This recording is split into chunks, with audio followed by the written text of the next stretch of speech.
Bom, é com muita alegria que eu vejo esse auditório lotado, com pessoas tão animadas.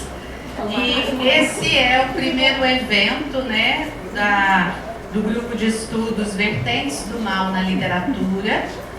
Nós devemos esse evento à Ingrid Novaes, que é a organizadora.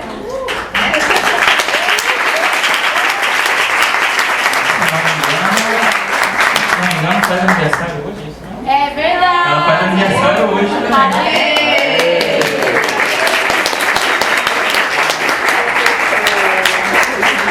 Há 18 anos, agora ela está toda feliz. Ela vai poder fazer altas aventuras. Então, a Ingrid, que é fã do Rafael e da Carolina, né, entrou em contato, falou da visita, do evento lá na Cultura, e aí rapidinho ela organizou tudo. Então, o grupo está muito contente com a iniciativa. O papel da universidade fazer essa ponte entre a atualidade e a história da literatura, a erudição e o popular, eles devem estar sempre juntos. Então hoje nós começamos, o primeiro evento do grupo, que se chama, o título é Encontro com Escritores de Literatura Fantástica, as etapas de criação e a valorização do fantástico em literatura. Então nós temos aqui o prazer de receber Carolina Munhoz e Rafael Dracon. Deem as boas-vindas, pessoal.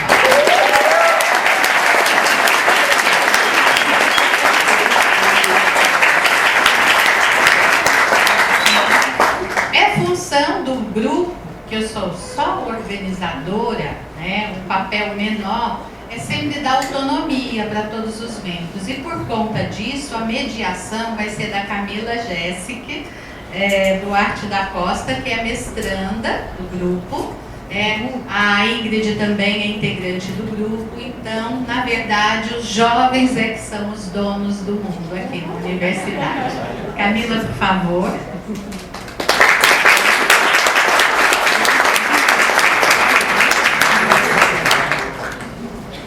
Da início. Alô.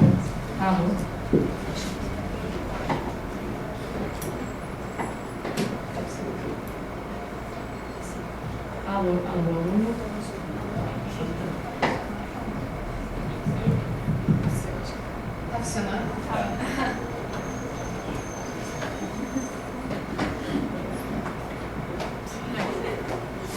Bem, gente, bom dia. Vai dar início agora com os escritores Rafael Dracon e a Carolina Munhoz. Eles vão falar um pouquinho sobre os livros, sobre o processo das etapas criativas, e depois nós iremos abrir para perguntas, para o debate, tá ok? Olá pessoal, muito legal hoje falar com vocês aqui. Estamos felizes, descobrimos que iríamos à UFC. Aí primeiro a gente ficou pensando, será que é luta? Mas não, estamos aqui com vocês. Primeiramente, muito obrigada pelo espaço. A gente sabe que às vezes não é tão discutido em faculdades e em universidades a literatura fantástica atual. Então, ter um convite desse pra gente significa muito. Então, obrigada mesmo. E bem, eu sou autora de 4 livros: A Fada, O Inverno das Fadas, Féerica, e estou lançando agora O Reino das Vozes que Não Se Calam, em parceria com a atriz Sofia Abraão.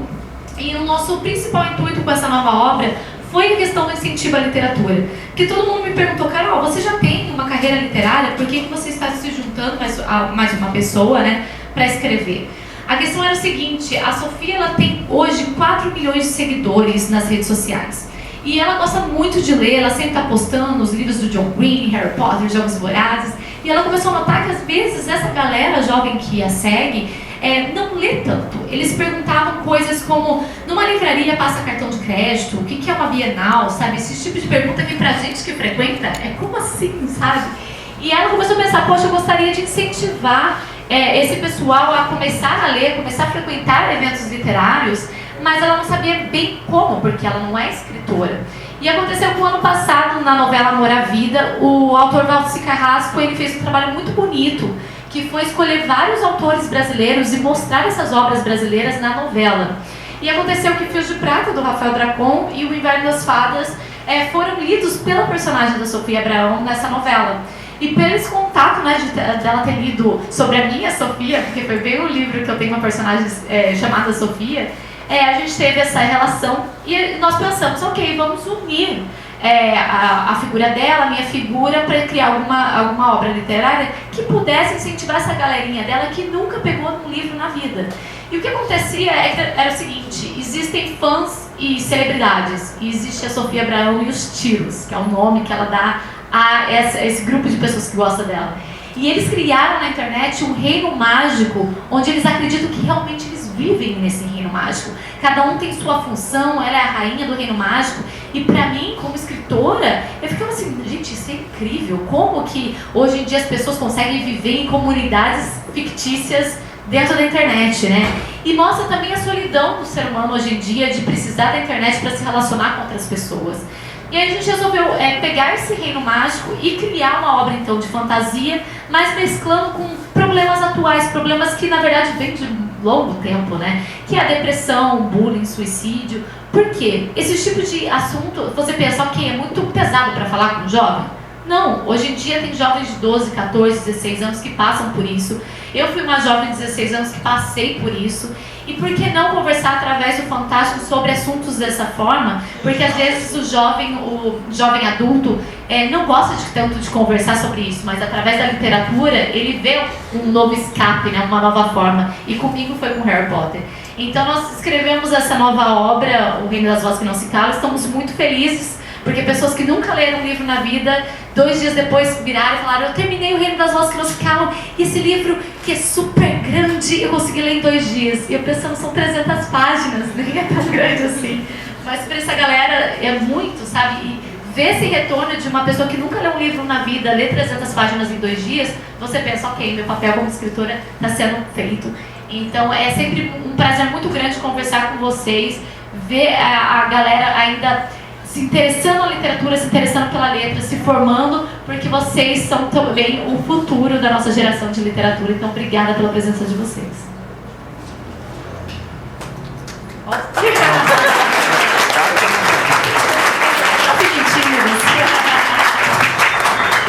Então, pessoal, a Carol já agradeceu, realmente prazer grande estar aqui. E eu sou Rafael Dracon, sou conhecido por uma série chamada Dragões de Éter. E é uma série que eu escrevi para resgatar o que a minha geração sentia ao assistir ao Caverna do Dragão. E porque eu queria resgatar também a poesia que eu encontrava na série Final Fantasy. Eu não encontrava num livro, eu queria ler alguma coisa parecida com aquilo. Então, na verdade, é sobre isso sobre coisas assim que eu escrevo, sobre coisas que eu cresci amando e que eu gostaria de ler. E a série do Dragões de Éter, ele é baseada em arquétipos dos contos de fadas. É como se fosse um Once Upon a Time, só que escrito antes do Once Upon a Time. E resgatava essa ideia do que acontecia depois daquelas coisas daquelas histórias que a gente acostumava a crescer ouvindo. E além disso, os contos de fadas foram os primeiros livros que eu li na vida. Eu queria resgatar aquilo. Até o bardo que conta, ele conta como se estivesse conversando com você. É uma narração diferenciada, às vezes ele ele congela o tempo, você caminha com ele pela história, depois ele sai e a história volta a continuar. É uma coisa muito louca, assim, o bardo de lá é um bardo muito próprio, realmente. E aí, depois da série Dragões de Éter, ainda foram lançados outros livros, como O Fio de Prata, Reconstruindo Sandman, que é uma reverência ao Neil Gaiman, e provavelmente o grupo do mal. Não é forte, você diz, eu vou encontrar o grupo do mal no UFC. Parece uma chave, né? Ainda mais eu que sou faixa preta, né? É um negócio difícil de explicar lá pra família, assim. E aí fala, a Fortaleza é violenta, você não pode nem ver. E aí, o Neil Gaiman, ele é um dos grandes autores, né, que a gente tem na literatura fantástica mundial, um cara que me ensinou muito. E O Fio de Prata, o Reconstruindo Sandman, é uma reverência a ele, porque na verdade ele criou uma obra, o Sandman, que ele conseguiu receber prêmios de literatura com quadrinho. Tanto que o World Fantasy Award, que ele ganhou a melhor história curta de uma das histórias do Sandman, os outros romancistas ficaram tão irritados com o fato de uma história em quadrinho ter ganhado um prêmio de literatura, que no ano seguinte eles tiveram que mudar as regras para nunca mais uma história poder concorrer naquela categoria. Então o Neil Gaiman é o único autor do mundo que ganhou um short, né, um Fantasy Award por uma short story. E aí, além disso, depois ainda teve Espíritos de Gelo, que foi um livro lançado diretamente em Portugal, porque Portugal me convidou a escolher uma lenda urbana brasileira e fazer um livro de até 130 páginas aproximadamente, e que eu reinventasse aquela história. E assim nasceu o Espírito de Gelo. Lembra aquela lenda urbana que a gente tem aqui, do cara que toma um Boa Noite Cinderela e acorda numa banheira de gelo e com um telefone dizendo ligue para o hospital, imediatamente ele percebe que não tem um rim? Essa é a história. E aí nasceu Espíritos de Gelo. E por último, agora estou estreando um selo na editora Rocco, junto com a Carol, uma responsabilidade, né? A Rocco a gente considera que tem o melhor catálogo de literatura fantástica do nosso país. É a editora que tem Jogos Vorazes, que tem Harry Potter, que tem Divergente, que tem As Brumas de Avalon, o Neil Gaiman, tem tantos autores espetaculares, o Era, tudo é da Rocco, né? O que não foi, isso aí não é da Rocco, mas a referência é da Rocco. E a gente está estreando esse selo de literatura fantástica, uma história que a gente cresceu, né, lendo os livros dela, uma coisa muito impactante até na nossa cabeça, no nosso caramba, como a vida dá a volta. E nessa responsabilidade a Carol está estreando Reino das Rosas no Scalo e eu estou estreando Cemitérios de Dragões. Cemitérios de Dragões é um resgate que, assim, quem cresceu na década de 80 e aqui com certeza tem alguns, provavelmente, mas a maioria talvez tenha crescido na década de 90, mas quem cresceu na década de 80 cresceu assistindo os seriados japoneses como Jaspion, Changeman, Flashman, Black Kamen Rider, Gigante, Jiraiya, Cyber Fox, era um orgasmo nerd. TV Manchete, a saudosa TV Manchete, era uma maravilha.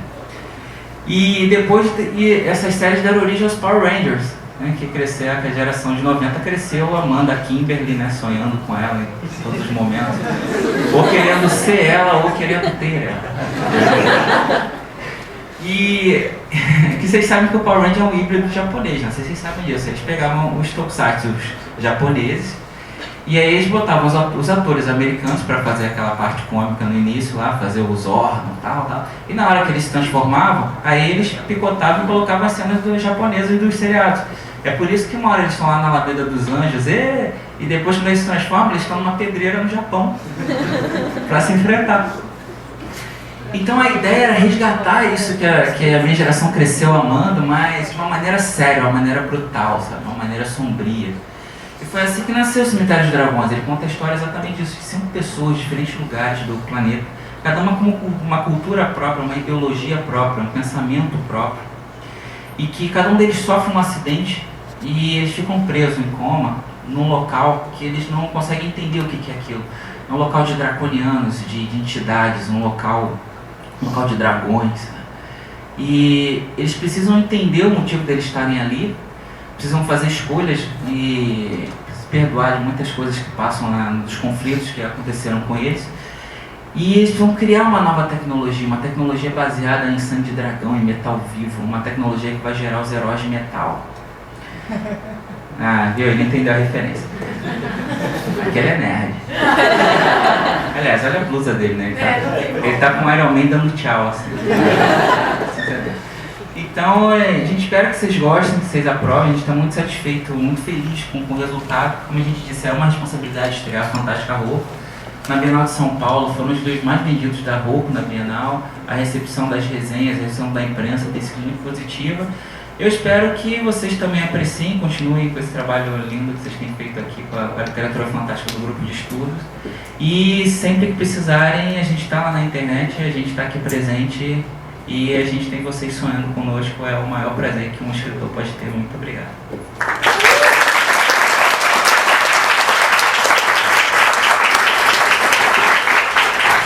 Bem, gente, muito obrigada. Agora vamos abrir para as perguntas. Alguém tem algum questionamento? Não fiquem tímidos, Por nós favor, estamos falando. aproveitem a dia. A minha pergunta para o Dragão pode falar também, se quando vocês começaram a escrever, se vocês liam livros como, sei lá, Arte da Guerra, ou sobre políticas para criarem um próprio de vocês, com base em alguma ideologia, Claro. ou como o Dracon às vezes descreve as batalhas do Dragão de Eta, essas coisas. Claro, uma ótima analogia. Isso aí é essencial, né? Não dá para o escritor escrever sobre um determinado segmento sem ler outros tipos de segmento. A Arte da Guerra eu li diversas vezes. Na verdade eu comecei pela Arte da Guerra 2, né? Que eu achei que era o 1, mas era o 2. Era do filho do Sun Tzu, mas era bom também, pelo menos. E além disso, eu sempre gostei muito de poesia, Shakespeare, eu sempre gostei muito de Castro Alves. Eu considero Castro Alves o primeiro roteirista brasileiro, né? Porque apesar, é uma pena que ele não viu o cinema, né? Ele não pôde fazer cinema. Ele seria um grande roteirista. Quando você pega de um navio negreiro, cara, você vê como se fosse um roteiro, sabe? Quando ele vai escrevendo, é um sonho dantesco, Tom Badilho, que das luzernas a vermelho brilha em sangue se banhar. Aí ele fala, tinir de ferro, você escuta, estalado, açoite, dá para escutar o chicote batendo. Legiões de homens negros como a noite horrendos a dançar. Dá para formar uma imagem visual muito grande. Fernando Pessoa, Cecília Meirelles. E esses caras, eles descrevem os sentimentos de uma maneira muito poética. E como eu tinha dito, a série Final Fantasy, eu vi a metáfora da poesia ali, porque eles tratavam a literatura fantástica. Então tudo isso me ajudava. A Arte da Guerra, como você falou, essencial, os livros do Bernard Cornwell, O Rei do Inverno é meu livro internacional preferido. Meu livro nacional preferido, Capitães da Areia, de Jorge Amado. Meu livro internacional preferido é O Rei do Inverno, do Bernard Cornwell. E ele descreve as batalhas, né, de uma maneira muito intensa e realmente é antes e depois do Bernard Cornwell. O Musashi, que é um livro do samurai mais famoso, né, do Japão, Miyamoto Musashi, ele me ensinou a escrever lutas. Também foi antes e depois disso. E até realmente conceitos filosóficos, né, e livros de filosofia são muito importantes. Como eu tinha comentado do Cemitério de Dragões, são 5 personagens muito diferentes entre si, eles pensam de maneira muito diferente. Eu e a Carol, a gente tem, hoje, felizmente, a gente pode viver da nossa profissão e a gente pode fazer muitas viagens, a gente pode ter contato com muitas culturas e a gente gosta de escrever sobre lugares e culturas com quem a gente teve acesso. Ou então que eu tenha pesquisado muito, por exemplo, no Cemitério de Dragões, é uma das personagens mais fortes, que é que eu tenho mais recebido mensagens sobre isso. Ela é a Ashanti, ela é uma africana, ela é de Ruanda.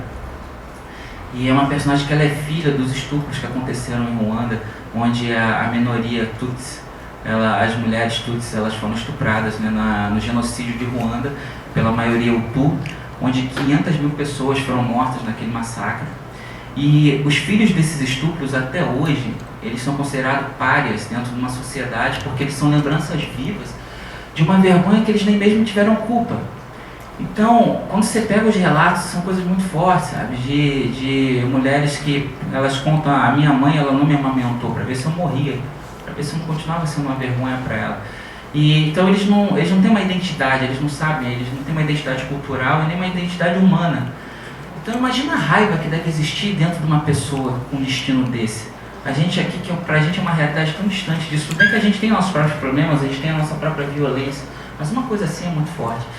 E aí, então, o livro lida com isso, porque se você dá um armamento para uma pessoa dessa, um armamento capaz de dizimar impérios alienígenas, ela não está interessada em explodir dragão, cara. Para ela, os monstros não são dragões.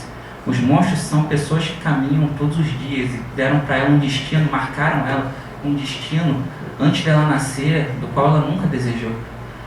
Então, são conflitos assim que a literatura fantástica é capaz de proporcionar. Você olha, a princípio é uma história baseada em tokusatsu japoneses, mas quando você vai ver, as metáforas que correm são muito mais profundas. E para atingir esse tipo de metáfora, é preciso ter esse tipo de conhecimento que você estava citando.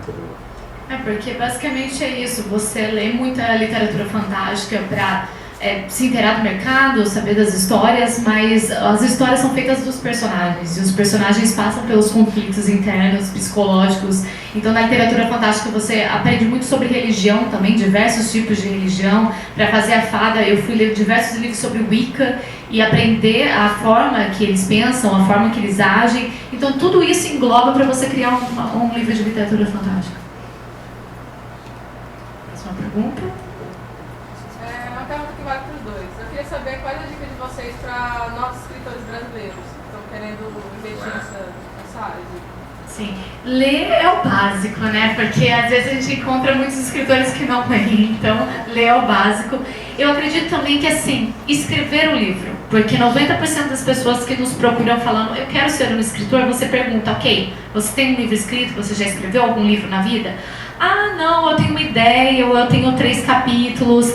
Enquanto você não sentar o bumbum na cadeira e escrever um livro, você não vai conseguir seguir nessa carreira.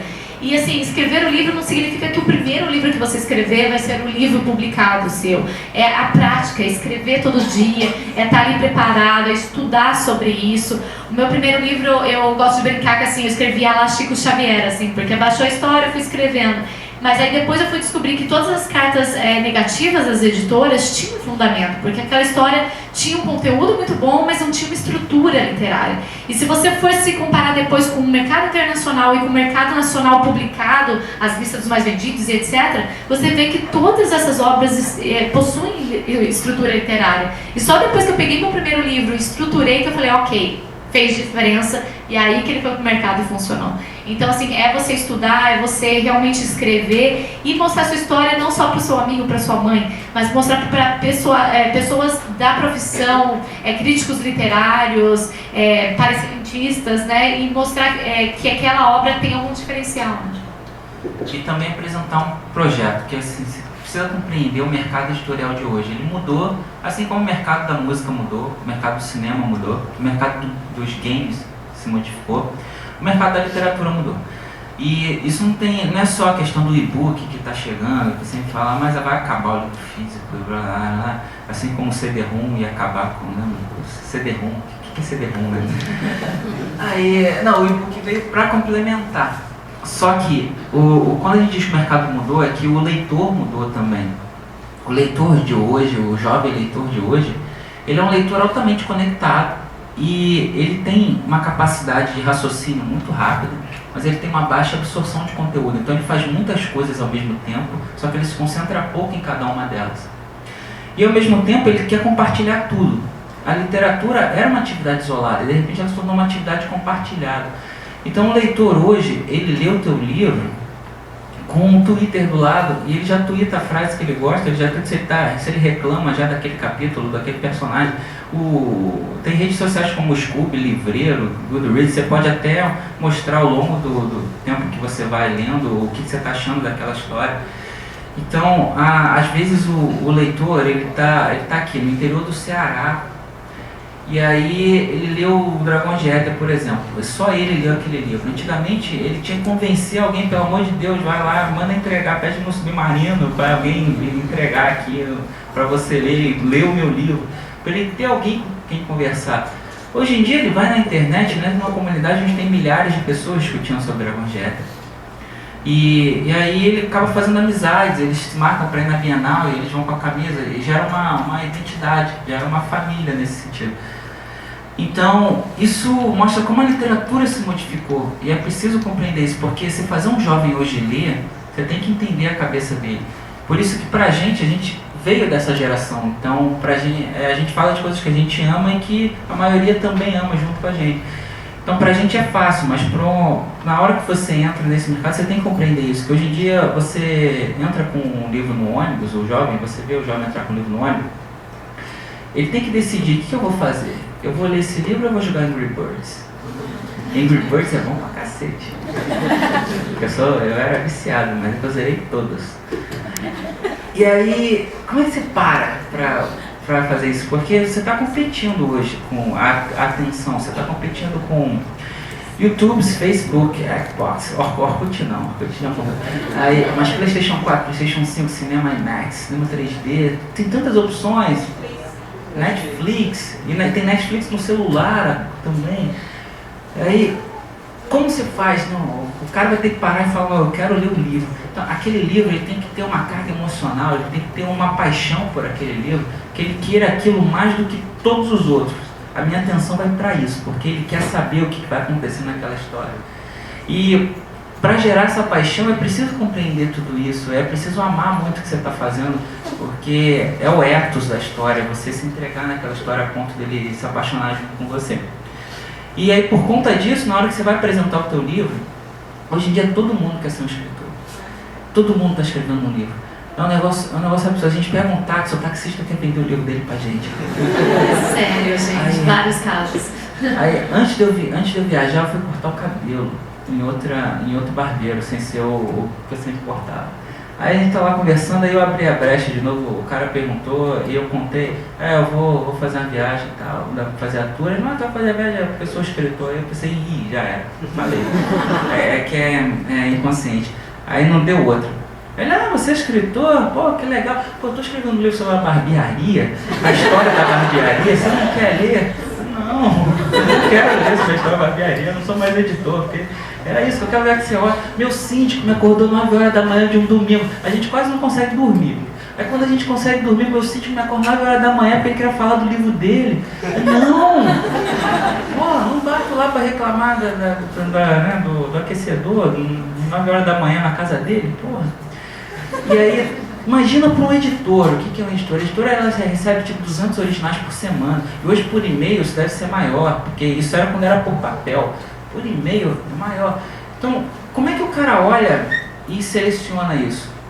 Porque o livro é bom, cara, existem trocentos escritores, a maioria é ruim, é verdade. A maioria que chega é muito ruim, porque não é profissional. Que a pessoa escreve achando que escrever não é uma profissão. E é preciso compreender, escrever é uma profissão, você precisa escrever todos os dias. Assim como vocês têm que vir na faculdade todo dia, o teu professor tem que dar aula, o teu professor não pode acordar, hoje eu não estou inspirado para dar aula, não vou. Não, escrever você tem que sentar todo dia para escrever. Você pode produzir menos do que o normal. Você pode produzir, às vezes, 5 páginas em vez de 10 páginas naquele dia, 3 páginas, como você está sentado ali para fazer o teu papel. E aí, na hora de se apresentar para uma editora, você tem que mostrar para ela o teu diferencial. Porque que além de escrever bem e ter uma boa história, o que você tem a mais? Você tem um projeto. Você é um escritor. Não quer dizer que você tem que apresentar uma trilogia, uma pentalogia, nem nada disso. Às vezes até não faça isso. Não faça isso. Quando você tem que estrear, aí você pensa, mas Dracon, você estreou com uma trilogia, mas eu não sabia o que eu estava fazendo. E Dracon Jet tinha tudo para dar errado. Tinha tudo para dar errado naquela época. E aí, quando você apresenta um projeto para mostrar assim, eu sou um escritor, eu vou te dar esse livro esse ano que vem eu vou te dar esse livro, eu pretendo escrever esse livro, eu quero fazer uma carreira, eu não quero só escrever um livro e te entregar. Isso faz todo o diferencial hoje em dia. Eu queria só comentar uma coisa, eu achei interessante do Dragon Jet que tem um cenário medieval, só que os personagens, a gente que eles falam, tem gírias e tal, ou seja, até a pessoa que gosta muito de, por exemplo, Senhor dos Anéis e tal, vai se interessar por causa do cenário medieval, reis, batalhas, mas também um público mais jovem para poder, se quiser entrar nesse mundo pela primeira vez, poder se identificar, né? Então é importante quando você vai escrever um livro, você também coloca o público-alvo, mas é legal que você abrir também pra gente que não entende conseguir entrar. É um bom comentário, isso que ela está comentando que no Dragon Jet os personagens às vezes falam gírias até, apesar de ser um mundo medieval. Os personagens adolescentes falam gírias, os personagens adultos eles falam normalmente, e os personagens da nobreza eles falam pomposo, com vossa, com todo o tempo pomposo. E aí ela está comentando sobre isso, né? Sobre essa identificação, essas coisas. A coisa que eu falei do bardo, que é um bardo totalmente diferente. E aí, isso é muito importante também. Se você escrever, esse é um dos diferenciais que a gente estava comentando, que um editor vai notar. Você escrever por coisas que você realmente acredita. É o ethos, tem o logos, o patos, o ethos. O ethos envolve isso, você acreditar no que você está falando. Porque você imagina como você vai ser bombardeado de influências e referências de pessoas te dando opiniões sobre tudo, principalmente opiniões negativas, porque te puxar para baixo é o que você mais vai ver na sua carreira, independente da carreira que você escolha. E aí, nesse processo, você tem que saber o que você realmente quer fazer. O Dragon Jet foi isso. Eu comecei a escrever esse bardo, um maluco que conversa com você e para a história, e uma hora eu pensei, caramba, que é isso, sabe? Eu nunca vi um livro escrito assim. A tendência do cara falar, tá maluco e jogar fora era grande, mas era como a história estava vindo, eu não podia negar isso. Essa questão das gírias também tem. Você vai pegar resenhas que vão falar, que coisa ridícula, o personagem fala gíria no mundo medieval. Só que aqui não é um mundo medieval. Nova Éter. O conceito medieval está na cabeça da pessoa. E tem gente que você vai ler e vai falar, caraca, que maneiro, cara. Vai falar gíria. E isso eu aprendi muito com mangá também, com anime. Tem um mangá que eu esqueci o nome, que é de um imortal, é um samurai imortal. Blade. E aí eu acho que é o Blade, que os personagens, os samurais, eles falam como se fosse gangster da Yakuza. Não é esse? Então, eu achava isso fantástico. Falei, cara, o cara teve coragem de botar isso. Então, na hora que eu fui fazer os adolescentes Nova Éter, como Nova Éter é um mundo em que ele é criado pelo imaginário coletivo da humanidade, então tudo que a gente tem no nosso imaginário coletivo toma forma lá, então fazia sentido. E aí eu pensava, cara, que se dane, eu vou fazer isso aqui, quem gostar, gostou. Eu aprendi isso muito com o Brian Michael Bendis também, que é um roteirista famoso de quadrinhos. Ele escreveu o Ultimate Spider-Man, que é do universo da Marvel do Ultimate. E ele mudou muita coisa lá. O Peter Parker, por exemplo, ele vai trabalhar no Planeta Diário, ele não vai ser um fotógrafo, ele vai trabalhar no servidor, no servidor do jornal, né? Porque eles não conseguem mexer, então ele vira o editor online, na verdade. Ele fica cuidando da parte online do jornal. E aí o Michael Bryan falou, ele também, quando foi escrever, ele pensou, cara, vamos dar uma Homem-Aranha, vamos dar um monte de coisa aqui. Ele falou, a tendência de odiar não é grande, mas ele dane-se, se odiarem, pelo menos eu fiz o que eu quis fazer. E Dragon Gate até foi isso. Aí eu falei, dane-se. Eu nunca vi um livro assim, mas às vezes o diferencial é exatamente porque eu nunca vi um livro assim.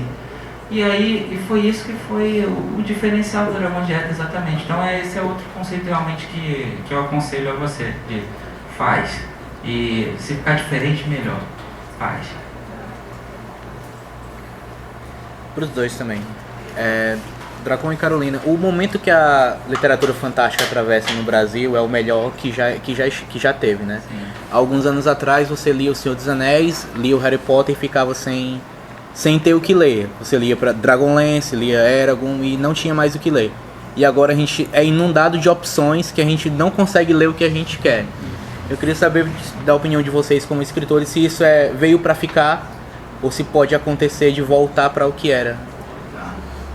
Porque realmente o mercado que a gente entrou, o Rafael principalmente, que entrou até um pouco antes do que eu, nós tínhamos o André Bianco como representante brasileiro e só. Era a referência em grandes editoras, né? O meu processo, eu comecei a escrever com 16 anos, eu fiquei 4 anos procurando editora, até parar numa editora pequena, depois mais 2 anos para provar, através do jornalismo, que eu tinha alguma coisa de especial além da história, e hoje são 9 anos de carreira com 4 livros publicados. Assim, foi um longo processo que o não era muito fácil de você agarrar e falar, não vou continuar nessa carreira, né?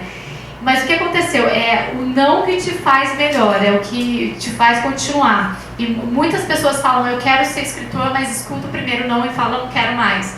Então você não estava preparado para a carreira ou não era aquilo que você gostaria de ser.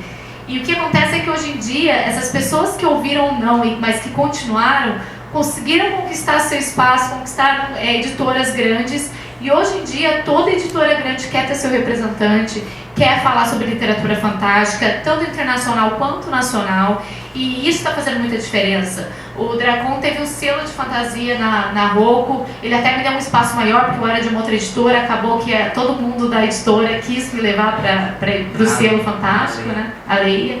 E aí ele lançou a Leia, lançou vários autores nacionais que hoje em dia conquistaram espaço no mercado, e hoje em dia está lançando agora a Fantástica Rocco em uma outra editora grande, né? Um selo de fantasia muito importante. Na minha opinião, eu acredito que agora é para ficar, porque esses autores já estão no seu 4º, 5º, 6º livro, sabe? Então, se fosse uma modinha, essa modinha teria acabado no 3º livro e pronto. Então, esses autores continuaram e outros autores estão surgindo e as editoras estão procurando esses autores. A consagração da literatura fantástica, ela já é uma realidade desde que o Harry Potter e o Senhor dos Anéis fizeram pelo mercado. Mas a parte das outras editoras buscarem isso também é uma consolidação que tem acontecido recente. E nessa consolidação, todas as editoras, como a Carol falou, estão buscando isso. Até se você for ver pós-bienal, o presidente da Companhia das Letras, que era uma editora totalmente fechada a esse tipo de literatura, ele fez um texto admitindo que ele não pode mais negar, independente do que os literatos achem, ele não pode mais negar a força desse momento de hoje, e a companhia está cansada de ver a festa da Bienal acontecer nos outros stands menos nos dele. E aí eles decidiram que até eles realmente têm que se render à revolução que está sendo causada na literatura, porque a Bienal virou um show de rock. As pessoas acampam na porta da porta Bienal, a gente anda com segurança na Bienal. É dia de rockstar mesmo. É coisa de o pessoal pedir, me dá tua caneta quando acabar, lembra da baterista que joga? Dá tua caneta pra assinar, você joga lá. Aí isso, a jaqueta de couro, né? Meu topete é copiado já hoje em dia. E aí tem umas autoras, nem a Bruna Vieira, que é uma blogueira, né, que também tem feito bastante. A Bruna, ela já, parece que na última Bienal ela se jogou no pessoal também, o pessoal levantou ela. Sim, os seguranças ficaram loucos, tipo, não moça, volta aqui, eu não vou conseguir te buscar. Aí, o primeiro sábado da Bienal, você não tem ideia do que aconteceu lá, porque eles botaram todas as grandes autoras juntas, né? E aí deu um nó naquilo, as pessoas, gente desmaiando é show de rock. Mordendo bochecha de funcionário, morder bochecha, gente, quem faz isso? Mas fizeram. Lá no Rio, Nicholas Spark, acabou a senha, morderam o pessoal. O Nicholas Spark também causa isso, né? O Nicholas Spark, vocês sabem quem é o Nicholas Spark, né? Então, a gente conheceu o Nicholas Spark, eu não deixei a Carol ficar muito perto dele, porque quando ele chega o ambiente muda, entendeu? Porque ele é meio marombado, porque ele também fazia faixa preta de taekwondo. E aí, então ele quando chega já tem aquela coisa, o Nicholas Spark, então as mulheres ficam meio bestas, assim, olhando. E aí você sente o feromônio, o cheiro de feromônio no ar, o ambiente de repente fica mais úmido.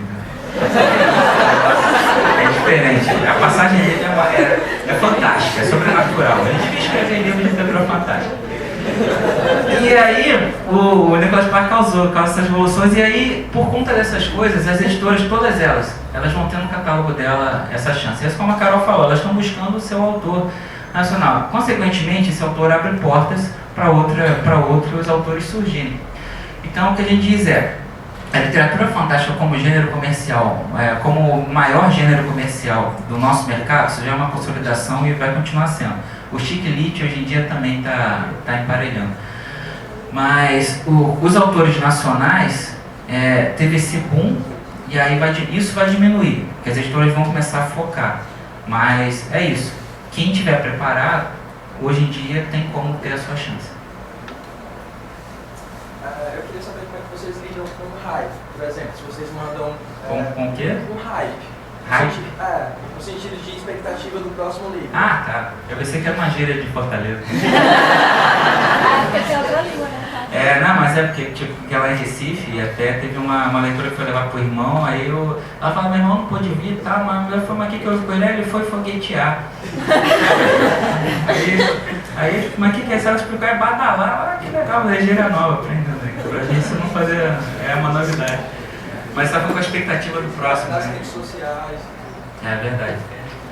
Olha, assim, você tem que lidar com isso, porque é muito gostoso você ver a galera querendo mais ou dando opiniões e tudo mais, mas você tem que se centrar também, porque hoje em dia, quando você se torna profissional nessa área, você tem um deadline. Então, toda obra tem um prazo para você estar entregando para a editora e uma quantidade de páginas que você vai escrever, então você tem que se programar. Tanto que eu e o Rafael, nós temos 5 anos de programação literária até agora. E ainda isso sem contar um livro nosso em conjunto que o pessoal está pedindo agora. Ou, por exemplo, eu lancei um livro agora que era para ser o único, o Reino das Vozes Crianças Calam, não era para ter continuação. Mas começaram a levantar uma tag no Twitter, a maior tag que eu já vi na minha vida. Continuem o Reino das Vozes que não se calam. Eu falei, galera, diminui essa tag que nunca vai sair. Então tem, hoje em dia é isso, né? Empolgação da internet. Mas você tem que parar e pensar, ok, vale a pena realmente essa história ser estendida ou não? Qual que é o meu próximo livro? O que eu vou escrever? Eu mudo certas partes que estão reclamando, por exemplo, ou eu continuo sendo a real que eu acredito? Ou vale a pena dar uma olhada e entender por que estão falando ou não? Tudo isso tem que ser analisado e você também não pode entrar na empolgação de, ok, por exemplo, quero um Dragões de Éter 4. Escreve qualquer coisa porque querem um Dragões de Éter 4. Não. É algo sagrado pra gente, então a gente tem que ver com calma, tudo certinho, escrever com qualidade para entregar. Porque o que acontece hoje em dia é que a editora quer mais, qual o próximo livro? Mas o bom, por exemplo, lá na rua que a gente descobriu, é que é uma editora que preza muito o texto. Então eles vão querer ver com você certinho como está o texto, histórias, diálogos. Então você tem que tomar o seu tempo com isso. E a expectativa que eu estava falando, cada vez que você vai se tornando mais profissional, mais conhecido, a expectativa da editora também, obviamente, vai aumentando pela responsabilidade que você vai tendo. E isso é uma das coisas que eu passo muito para os novos autores, porque todo mundo sonha com a grande editora, mas nem sempre. Aliás, a maioria das vezes você não vai estar preparado para a pressão de uma grande editora. Então eu explico coisas desse tipo. Por exemplo, se você começa com uma tiragem de 1000 exemplares, você fez uma editora pequena, você conseguiu, ou então você fez independente, você fez 1000 exemplares, e aí você conseguiu vender 500, isso é um sucesso. Você vendeu metade da tiragem e já está dando lucro. Agora, se você sai com uma tiragem de 10.000 exemplares e você vende 500, você nunca mais publica numa editora grande, acabou a sua carreira no mercado editorial. E quando você chegar na outra editora grande, ela vai querer saber por que você saiu. Ah, porque você encarou 9.500 livros? Não, obrigado, eu tenho uma fila aqui de gente querendo uma chance e que ela prefere olhar. E aí, é por conta mais dessas coisas que entra a questão da expectativa, de a gente saber a responsabilidade. Uma tiragem de um autor brasileiro, ele costuma sair com 3.000 exemplares. E ele leva anos para vender isso, às vezes. A maioria das vezes ele leva anos.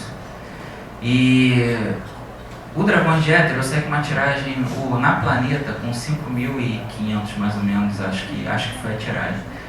Já era uma coisa naquela época grande. Aí, um Fio de Prata já vai sair com 10.000 exemplares. Coisas assim, vai aumentando. O Cemitério de Dragões sai com uma tiragem de 30.000 exemplares. Tipo, oh my God, sabe? Então, entra uma responsabilidade. Se eu vender 500 livros, eu nunca mais publico em outra editora. Nem até a própria roupa vai perguntar o que eu fiz na minha vida. Mas felizmente já vendeu mais do que isso, tá? Até agora já, pelo menos metade da tiragem já deve estar indo. E então são por conta de coisas desse tipo que entra essa responsabilidade da projeção que a própria editora vai fazer em relação ao público e tal, e aí gera o hype. Stephen King.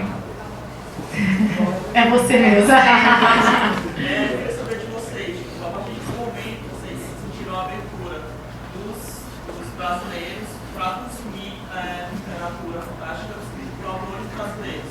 Se logo no início vocês sentiram alguma rejeição por parte dos leitores, ser literatura fantástica? Claro. Então, isso é como a Carol tinha comentado. No início, quando eu comecei, só tinha o André, o Bianco, que é um irmão para mim hoje. E eu até fui pegar uns conceitos com ele, né, na época que eu estava começando. E era um mercado completamente diferente do atual por conta disso. Havia um preconceito muito grande. Se você pegar o primeiro Dragões de Éter da Planeta, aliás, alguém aqui até tem esse Dragões de Éter que eu já vi em algum lugar, né? Você que tem o Dragões de Éter da Planeta, essa é uma edição altamente de colecionador e rara. Primeiro... Tinha na livraria Ciência ali na 3 de Maio. Tinha na Ciência, o cara não faz ideia de quanto dinheiro ele deve ter perdido, só não sei por quanto que ele vendeu. 35, cara, tá até melhor. Eu vi um leitor que ele comprou por R$9 no selo. Eu falei, esse cara não faz ideia de onde se ele botasse isso na internet, ia ter leilão. Por quê? Porque é uma edição que nunca mais vai acontecer novamente. Ela tem uma capa que também nunca mais vai ter. Além disso, ela foi lançada numa época em que realmente comercialmente só tinha o Bianco, só tinha eu. O presidente da Planeta não queria publicar de jeito nenhum, porque eu era um autor brasileiro de literatura fantástica estreante. Isso é muita coisa numa frase só. Então ele queria cortar pela metade o livro inteiro, porque era muito grande. E aí o editor perguntou, não, esses caras, esses jovens, eles devoram esse tipo de literatura em dias e tal. E aí eles pensaram, então vamos lançar junto com o último Harry Potter. Vai ser o marketing, esse era o marketing. Vamos lançar junto com o último Harry Potter. E aí, além disso, o descaso foi tão grande que eles esqueceram o código de barra do livro. Você pode virar atrás, você pode perceber que não existe código de barra. Por isso que esse livro é único, nunca vai haver uma edição como essa. Por conta disso, não havia como controlar a tiragem, venda, preço, não tem. Até hoje, eles chutam quantos Dragões de Éter foram vendidos ou quantos foram impressos, porque não dá para controlar a tiragem. E aí, então, era isso essa época. E se você perceber, em nenhum momento, não tem a minha foto em nenhum lugar do livro, não diz onde eu nasci, não diz nada. Ele é neutro. Por quê? Por conta disso. E Rafael Dracon. Então vários jornais falavam norte-americano Rafael Dracon. Até hoje. Fala da American Association. O André Bianco, o nome dele na verdade é André Silva. Bianco é o sobrenome da rua, que dava nome à rua onde ele nasceu. E lá em Osasco, que é onde ele passa os livros dele. Mas ele sabia, se ele lança um livro de vampiro do André Silva, quem vai comprar?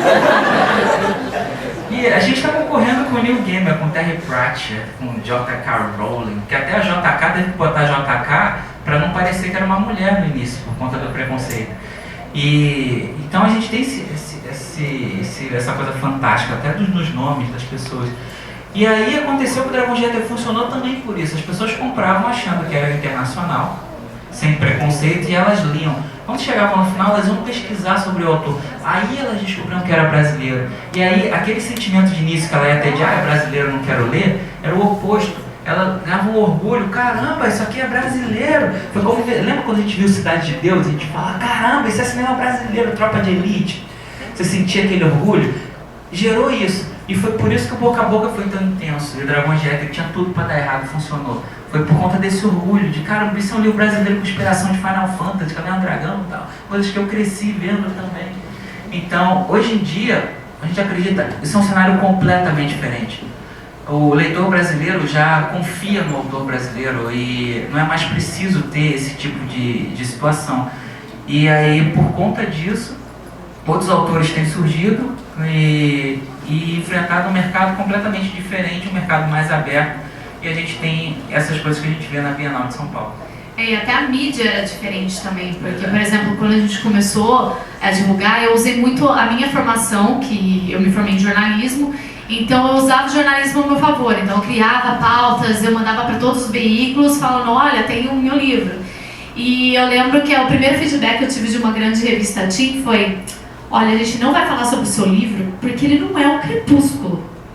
Eu fiquei pensando, poxa, isso é ruim, moça, me explica, sabe? E aí vetou. E aí eu fico pensando, ok, você vai falar de novo sobre Crepúsculo, por que não dar oportunidade para outros livros? Não o meu, mas pelo menos outros livros, né? E aí até chegar uma época, virar e falar assim, ok, a minha grande diferença quando eu percebi, ok, eu estou entrando nesse mercado, foi quando eu tinha um livro independente, que até a versão agora, a Ingrid tem um dos últimos livros. E o que aconteceu? Era um livro de capa dura que não chegava nas livrarias. Mas eles estavam fazendo uma matéria sobre jovens escritoras internacionais. Olha só a capa do livro, gente, essa era a capa do livro. Mas aí o que aconteceu? Eles estavam fazendo uma matéria na época sobre jovens escritoras que atingiram o New York Times Bestseller List. Então tinha a Cassandra Clare, a Alicia D'Abreu do Halo. E aí o jornalista virou e falou assim, olha, no Brasil tem a possibilidade de uma escritora chamada Carolina Munhoz de um dia conquistar algo parecido com isso. Poxa, pirei, né? Falei, obrigada, moço, valeu mesmo. E através disso, o jogo mudou, porque, ok, a imprensa brasileira então está acreditando em mim, e aí as editoras começaram a acreditar um pouco mais na história também. Porque antes era isso, eles olhavam o seu livro, ok, é parecido com Crepúsculo, é parecido com Harry Potter, porque se não for isso, será que o público brasileiro vai gostar? E era uma coisa diferente, era uma fada que não era uma fada sininho, sabe, boazinha, era uma fada diferente. Então, como que isso poderia se adaptar ao mercado? E através da confiança também na imprensa, veio a confiança dos leitores. Ressaltando o que o Dracon falou, eu queria perguntar para você, Carolina, se ainda existe preconceito com autoras mulheres, se é um fato, se realmente o presidente vai mudar o nome, alguma coisa do tipo para você. Olha, existe um certo clube do bolinha na literatura fantástica brasileira. Eu até falo que, por exemplo, no Jovem Nerd teve um podcast de literatura fantástica e, poxa, eu fui a pessoa que apresentou o Paulo Coelho para o Jovem Nerd e virou o Mago dos Nerds. Eu fui excluída do clubinho do podcast. E só falta da aventura. Sim. Aí o que aconteceu? Hoje em dia, assim, existe a figura masculina no Brasil muito presente. Se você chega no exterior, nos Estados Unidos, por exemplo, você vê uma legião de mulheres escrevendo, a Susan Collins, tem J.K. Rowling que vem, Lauren Kate, Alison Noel, são muitas autoras no mercado, Veronica Roth, etc. Hoje em dia ainda é difícil ter no Brasil, Mas eu não acredito que seja bem um preconceito. É que ainda as autoras brasileiras não conseguiram se adaptar ao mercado brasileiro de fantasia e não conseguiram mostrar o seu mercado individual. Porque, por exemplo, vem muita cópia do que é feito no exterior. E o mercado brasileiro ele também quer um pouco de algo original, sabe? Então acho que está faltando mais autoras mostrarem algo original para estar entrando no mercado. Obrigada. Cheguem, meninas, por favor. Eu quero saber, na verdade, era sobre os contratos, porque muito autor não tem ideia mais ou menos como é que, com a editora, como é que ele pode fechar um contrato, como é um contrato correto, digamos assim. Se tem que nos Estados Unidos tem a questão do que a editora paga, se fosse parte do livro. Tá. Como é que é essa questão do contrato aqui no Brasil? É bom você ter feito essa pergunta, porque a gente pode orientar nesse sentido realmente. Então, hoje em dia você tem que saber diferenciar uma editora de uma gráfica, porque tem muita editora que está oferecendo serviço de gráfica e você está pagando por algo que se você fosse na gráfica e fizesse, você ia pagar muito mais barato. Então, é preciso você reconhecer desde o princípio exatamente questões desse tipo de investimento, quando ela vem e te pede alguma coisa. Existe muita coisa picareta por aí, existem situações em que o autor ele acaba vendendo geladeira, vendendo carro para ir atrás de um sonho, pensando que está acreditando num sonho, e na verdade isso não vai acontecer. Então, na verdade, assim, a melhor coisa é você fazer uma pesquisa, que ela vai te dizer, eu vou colocar esses livros, você vai pagar um valor e eu vou colocar nas livrarias. Você já viu algum realmente livro deles na livraria? Vai na livraria e procura. A maioria das vezes você não vai encontrar, porque a maioria das vezes ela não vai colocar. Então vai haver situações, por exemplo, ela vai virar para você e falar, olha só, você tem aqui, eu gostei do teu livro, eu gostei. Eu posso publicar ele sem custo nenhum. Só que daqui a 3 anos, porque a minha grade está cheia, é um negócio que não dá. Agora, eu tenho aqui uma situação, aqui nesse outro lado. Se você pagar 15 mil reais, aí a gente publica esse ano, com tudo tem direito, 1000 exemplares. Aí ela pega e ainda fala assim, eu vou te dar 50% dos direitos. Aí você pensa, cara, 50%, o autor normalmente ganha 10% do valor de capa. Então ela ganha 50%, meu Deus, que negócio da China. Aí o cara vai vender o carro, vende a geladeira dele e tal, e junta 15 mil reais. A vida toda dele que ele juntou dinheiro, ele vai lá e paga. O que acontece? A editora publica 1000 exemplares, ela pega 500 exemplares, dá pra ele e fala aí, se vira aí. Esses outros 500 são meus, eu vou botar em umas livrarias que você nunca vai ver, e o que vender é meu. Você não recebe nada, vai nem saber a prestação de conta. E esses outros 500 são teus, se vira aí, tu vende pra tua família, vende pra quem você quiser. Aí o cara vai falar, pô, mas não era 50%? Então, 50%. Era isso, 50%. E outra coisa, às vezes você pode pegar um contrato, você vê lá, 10% do... Ele vai te pagar 10% certinho, mas aí tem um detalhe, que é um detalhe bem... Você vai ver lá, do valor líquido, não do valor do preço de capa. Isso é fogo, cara, é um negócio assim, a gente já caiu nisso uma vez e a gente tem experiência nisso, a gente só vai aprender com a experiência. Então, são detalhes desse tipo, por isso que é sempre bom você ter um advogado junto com você.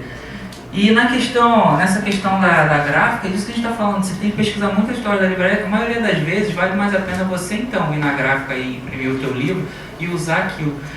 E até usar mesmo a parte de plataformas, né? As Amazons da vida, o e-book. Hoje em dia você tem isso, tem o e-book, você tem os e-books que você mesmo pode apresentar. E a Carol teve eu não tive a experiência da autopublicação, a Carol teve mais sobre isso, né? Que ela teve com a Fada, mas assim como aconteceu com ela, que ela tinha esse livro e ela tinha um plano de ir atrás dos jornalistas e tal. É isso que eu aconselho. Se você quiser tentar autopublicação ou uma publicação em conjunto, em parceria com a editora que você tem que contribuir, faça isso tendo um plano. Tipo, eu vou ter esses exemplares, com esses exemplares eu vou fazer isso para tentar ganhar uma projeção para chegar numa editora. Porque a editora mesmo, ela não vai te cobrar. Ela vai, na verdade, ela tem que te pagar direitos autorais para você fazer isso. Não você pagar para trabalhar. E a mesma coisa com a gente. Você vai procurar a gente, que no Brasil você só tem 4, 5. Mas se você for procurar a gente, ou a gente vier com um papo de você paga tanto aqui para eu avaliar o teu original e preparar, você já sabe, é picareta. o agente ele vai ganhar uma porcentagem em cima do que ele vender seu. Ele não vai te cobrar para fazer um serviço para ele poder apresentar. Então são coisas desse tipo que a gente aconselha você estar sempre de olho. E é muito diferente o mercado internacional do brasileiro. No internacional você não chega na editora, é o seu agente que chega na editora, e quando ele chega na editora, a editora ela dá um valor X de adiantamento para você receber antes dos direitos autorais. E aqui no Brasil é bem diferente, porque você chega na editora depois de muito trabalho, um longo percurso, e aí quando você chega, você não recebe nada, você vai receber os 10% do que você vender. E quando você está começando, você pensa, eu vou vender alguma coisa, sabe? Então é diferente, por isso que assim, quando a gente senta em mesas com outros escritores internacionais, eles ficam muito impressionados e com orgulho dos escritores brasileiros, porque eles sabem, ok, se esse escritor ele hoje em dia pode ser considerado um sucesso, caramba, esse cara ralou muito para conseguir sobreviver todos esses anos até conseguir viver de literatura. E lá não, às vezes a gente sentava com uma pessoa que nunca publicou o livro, que vai publicar daqui 4 meses, mas essa pessoa já recebeu às vezes um adiantamento de $25 mil, já foi vendido para 6 países diferentes, que cada país já pagou também $25 mil. É muito diferente. Você fala, esse livro pode fracassar, vender 10 exemplares, mas o cara já fez um pé de meia que ele pode escrever outro livro e continuar. Qual que é a próxima? Eu queria perguntar para vocês, mais assim, relacionado à relação de não necessariamente de vocês, mas dessa geração de escritores brasileiros com os leitores. Porque assim, na época que eu comecei a ler, quando eu era criança, no início da minha adolescência, escritores era uma coisa assim, no outro mundo. A gente só tinha acesso às obras. Então pensar em falar com o escritor, em ter uma relação mais próxima era em outro mundo. E não só assim em eventos, mas mesmo eu acho lindo que vocês agora estão, a gente acompanha vocês assim desde o início, e vocês agora estão muito mais famosos, estão com muito mais seguidores, vocês respondem tudo. É fantástico. E como é essa postura assim? Isso é um complemento à pergunta que a gente tinha feito no início sobre o mercado. A gente estava comentando sobre essas mudanças do mercado editorial, que assim como o cinema, o games e tal, a música mudou, o mercado da literatura mudou. E uma das mudanças é essa. Se você quer entrar no mercado hoje e viver de literatura, que é tudo também uma questão. O que você quer? Você quer ser um escritor acadêmico? Tá? Você quer ser um escritor popular, um escritor que viva disso, que você viva de direitos autorais. Se você quer viver de direitos autorais, o escritor recluso, aquele que ficava lá, que não sai de casa nem para comprar pão, esse escritor, ele não tem como sobreviver no mercado editorial de hoje. É um mercado em que cada editora lança um livro por dia. Então você tem 30 livros por mês de cada editora, não tem nem mercado para absorver a quantidade de lançamento. E você chegar numa mesa de livraria é tão difícil, é uma elite, são vários processos, é uma elite de uma elite. E quando você chega, a maioria do que se tem ali é o escritor que vai ter que correr atrás. A editora ela não tem como ficar investindo, ela tem 800 autores ali para ela ficar olhando. Ela vai escolher um que realmente ela vai investir naquele mês, assim como a TV escolhe um dos programas dela ali que ela vai botar o dinheiro naquele projeto. É a mesma coisa, só que para você merecer, você vai ter que ter uma trajetória, e nessa trajetória é você que vai ter que fazer. E hoje em dia as redes sociais, olha que revolução que elas causaram. Isso que a gente está falando da literatura, que antes era uma coisa isolada, de repente se tornou compartilhada, de repente um livro, por boca a boca você pode conseguir. Às vezes você nunca saiu numa entrevista, nunca saiu num jornal, você está vendendo porque na internet te conhecem. Quando que isso existia antes? Então o autor precisa se adaptar a isso. E como a gente veio dessa geração, a gente, na verdade, a gente viu a migração, né? A gente pegou a internet no início e a gente acompanhou. Os escritores que estão nascendo mais recentemente, eles já nasceram com isso, eles não sabem nem o que é fita VHS, né? Fita cassete, a gente vai rebobinando na cabeça. Então, coisas desse tipo são evoluções naturais e extremamente necessárias para a gente. Eu lembro a primeira palestra que eu fiz numa escola, eu cheguei e aí falaram, a gente vai começar a palestra aqui com a escritora. Eu lembro de uma menininha virar e falar assim, nossa, ela não é uma vovó. E pra mim isso me chocou de caramba, verdade. Quando chegaram na escola e provavelmente falaram, hoje uma escritora conversará com vocês sobre um livro, eles pensaram, uma vovó pra falar comigo. E aí verem uma garota como eles conversando sobre coisas que eles gostavam foi um choque. Pra mim foi um choque também. Mas eu lembro a primeira vez que assim, eu levei um choque com essa nova geração de escritores, não só realmente assim, porque são jovens. Por exemplo, o Paulo Coelho é uma pessoa totalmente conectada na internet, ele fica realmente Twitter, Facebook, o tempo todo, conversando com os leitores de diversos países. E uma vez eu mandei um tweet para ele e ele me respondeu e a gente começou uma relação de conversar, de trocar e-mails e de se conhecer pessoalmente. Eu nunca vou esquecer, eu estava num hostel em Londres quando eu recebi uma DM com o e-mail pessoal dele.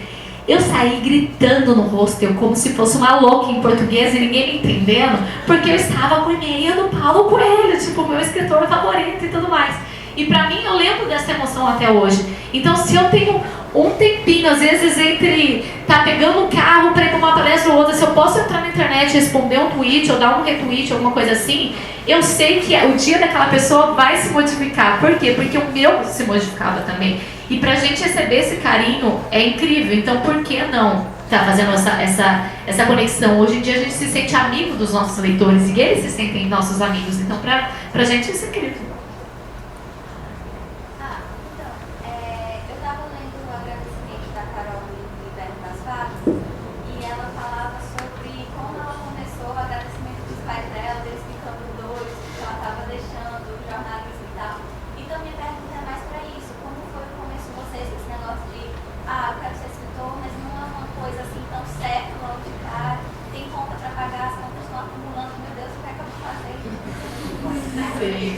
Eu comecei até, meu objetivo, ok, eu queria ser escritora com 16 anos, eu falei, vou tentar isso, já comecei a mandar o original para as editoras.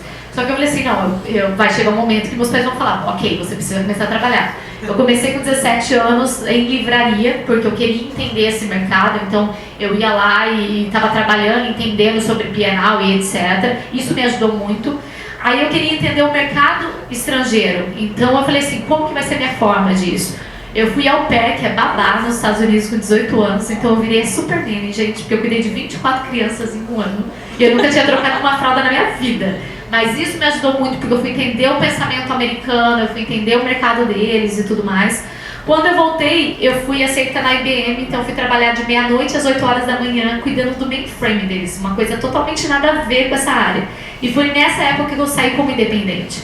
Então teve um momento na minha vida em que eu ia ser promovida na IBM, meus pais estavam mega felizes, e eu estava com um livro independente na mão, que eu sabia que se eu não fizesse alguma coisa por ele, ele iria morrer. Eu cheguei a um momento que eu falei, ok, eu vou pedir demissão, e não vou aceitar essa promoção, e vou tentar isso de verdade. E o que aconteceu? Eu fiquei 1 ano e meio trabalhando num sebo de livros a R$2,50 a hora, para poder pelo menos juntar o dinheirinho do cinema do final de semana, para eu poder ter a disponibilidade de escrever e também de estar mandando as pautas, de estar indo nas feiras, porque às vezes eu ia em feiras e ficava o dia inteiro para vender 5 exemplares, mas eu estava vendendo 5 exemplares. E esse 1 ano e meio foi muito importante para mim, porque eu consegui juntar toda a base para apresentar para uma editora maior e começar a viver disso. Mas você virar para o pai e para a mamãe e falar, eu não vou aceitar uma promoção da IBM, é um negócio forte. E ainda eles te verem num sebo trabalhando a R$2,50 a hora, como isso? Mas assim, eles falaram, ok, você vai fazer essa loucura, beleza, mas a gente vai então te dar um suporte, um apoio nisso. Meu pai, ele pegava às vezes a moto dele comigo, ia para São Paulo, na garupa ali, para tentar passar nas editoras e mandar o original. E hoje em dia eu vejo a alegria deles com tudo isso que a gente conquistou. Mas assim, não é fácil, principalmente às vezes de familiares distantes que olham e julgam os próprios pais por deixarem o autor fazer isso.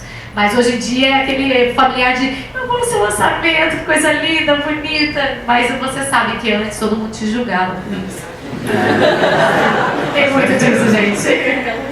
E é preciso um plano B, como a Carol falou, realmente, até você conseguir viver disso, se você for viver disso, né? E o que vai ser mais difícil realmente vão ser as opiniões, mas é um teste para saber o quanto você quer também, né? E eu vi uma realidade muito difícil lá no Rio de Janeiro, eu vim de uma origem, minha família tem uma origem muito pobre no Rio. O meu pai era morador do Morro do Borel, minha mãe e meus avós, eles moravam na linha do trem também, lá no Rio. Então era uma realidade muito distante para eles isso tudo, só que a minha mãe ela teve amigas que viraram prostitutas, teve amigos que viraram traficantes, eu perdi amigos também, né, durante o processo, e no entanto ela se tornou engenheira da FRJ numa época em que mulher não se tornava engenheira. Então ela me mostrou que você faz o seu destino. Então esse processo foi muito importante todo esse momento, e eu conheci o Bruce Lee, e o Bruce Lee mudou a minha vida. Que aí eu assisti, eu era pequeno, tinha uns 6 anos mais ou menos, eu vi Operação Dragão e eu vi esse filme mais de 1000 vezes até hoje. É sério isso? Ontem eu e a Carol fomos no Beach Park, aí tem uma hora que a gente estava passando e a Carol mostrou, olha só que legal, tem uma áreazinha que você pode alugar e tinha uma TV, você pode assinar ali no meio da água e você ficar assistindo TV. Eu falei pra ela, puta, se eu alugar, você sabe pra assistir? Operação Dragão. No meio do Beach Park. Aí eu fiquei pensando, o que tem a ver Operação Dragão com isso? E aí, por conta disso, eu prometi que ia ser tudo que ele era, escritor faixa preta e que ia trabalhar com cinema. E foi assim que eu cresci nas artes marciais, foi muito importante. As artes marciais foram o meu plano B por muito tempo. Eu comecei, aos 12 anos eu era instrutor da academia. Aos 17 eu assumi a turma oficialmente e fiquei dando aula até aos 25 anos. Foi quando eu assinei com o Planeta. E durante esse processo era muito difícil, né? Eu tinha uma avó que tinha o mais alto grau de alcoolismo que eu já vi na vida, então até o Dragões de Éter eu escrevia isso, eu escrevia com minha mochila do lado, onde eu deixava alguma roupa ou meu kimono, o que fosse, que no momento que ela entrasse eu tinha que sair. E aí eu tinha duas casas, ou eu ia pro dojo de artes marciais, ou eu ia pra uma saraiva que eu tentei ser contratado, não me contrataram, eu comecei a trabalhar de graça. Aí eu ia pra saraiva, eu ajudava a arrumar os livros, ajudava os clientes a escolher os livros, dava tudo. E eu lia os livros que eu não podia ler, então eu sempre sentava no mesmo canto e ficava lendo. Então eu li tudo lá, o Sandman, Narnia, tudo eu li lá naquela saraiva. E por isso que é muito emocionante quando eu volto na saraiva para palestrar. Hoje eu palestrei até nessa saraiva, no mesmo canto onde eu sentava com os vendedores, foi um momento muito forte. E aí, durante esse processo, eu fui fazer a faculdade de cinema. E aí eu vi isso, que todo escritor que chegou lá, ele arriscou tudo. E um plano que tinha tudo para dar errado, e deu certo porque ele arriscou tudo, mas poderia ter dado errado e teria que ter um plano B. E foi assim, o meu plano louco foi, eu fui ver quem era o autor mais vendido do Brasil naquela época, e eu vi que era o Cury, o Augusto Cury. Ele tinha acabado de lançar O Futuro da Humanidade, que era a primeira ficção dele, e eu decidi que eu ia ser o cara que ia levar aquilo pro cinema. E aí eu não tinha nada, não era nada, mas fui atrás dele, fazer o quê? Aí cheguei na mulher dele, cheguei na gente dele, cheguei na esposa dele, cheguei em todo mundo. Aí até que ele foi dar uma palestra no Rio, eles me avisaram, eu fui lá, entrei na fila, quando chegou a minha vez, na bagagem só tinha um trunfo. No primeiro período de faculdade eu tinha ganhado um prêmio de mérito de Hollywood pelo meu primeiro roteiro de longa-metragem. Eu escrevi no concurso dele e eles me deram um prêmio de mérito, pelo roteiro chamado In Your Hands. E aí foi assim, eu cheguei lá no Cury e na hora da minha vez eu sabia que eu tinha 1 minuto para mudar minha vida. O Cury pegou o livro para assinar e eu não calava a boca. Eu comecei. Augusto Cury, estava quadrado com uma salva do aluno, intervenção de vida sensitiva, de cura do câncer. Já falei que eu estava mulher, já falei que eu estava filha, já falei que teu agente, o Cury até parou, mas assim, assalta essa porra. E aí, enquanto ele estava ali, eu bati na mesa e falei para ele, eu quero autorizar o futuro da humanidade. E aí ficou essa tensão que você está vendo no ar. E aí o Cury, eu não sei se por medo, ou por receio, ou por bom senso, ele assinou meu livro e falou pra mim, ué, lógico, por que não? Eu já tinha feito meia hora sem pedir, aí terminei o roteiro, encontrei ele depois no aeroporto, quando ele foi na entrevista lá no Rio, e aí ele falou pra mim, ó, Rafael, o negócio é assim, se você é uma produtora grande, eu sento pra negociar os direitos. Se você arrumar uma produtora... Não, se você não arrumar um problema, eu não te pedir nada, né? Isso é mesmo. Na Gana que eu tava, eu cheguei em Fernando Meirelles. Só que o Meirelles já tinha 5 anos de agenda fechada. Aí, por algum motivo, eu achava que eu tinha que chegar no Cláudio Torres. Cheguei no Cláudio Torres. E na época, sem internet de escada, telefone cortado, sem dinheiro. Aí eu escrevi na Mac Internet. Era a internet que o McDonald's disponibilizava, se você comprasse alguma coisa, você tinha 15 minutos.